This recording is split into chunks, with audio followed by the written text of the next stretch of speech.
A gente tá finalizando. Oi? Cansa, filha? Mas que a minha vida é farsa?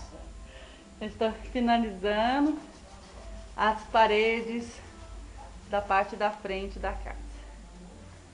E o nego tá finalizando ali o rodapé.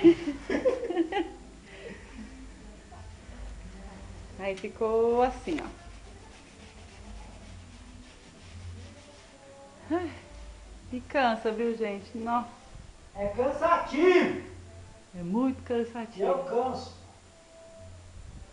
Ainda tem umas coisas aí que é onde ficavam as plantas. Olha lá o nego. Aí é mais ou menos assim. Ó. Tem umas roupas penduradas. O cantinho das plantas vão ficar aqui. Algumas plantas que não vão ali pro outro canteiro, que é lá fora. Opa. Lá fora tem um outro canteiro que a gente está fazendo. Então agora falta pouca coisa pra gente finalizar. Daqui uns dias chegam os móveis. Se Deus quiser. Manda beijo, neném. Beijo.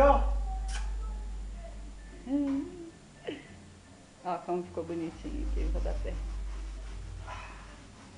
É isso, aí a gente tá limpando no chão agora.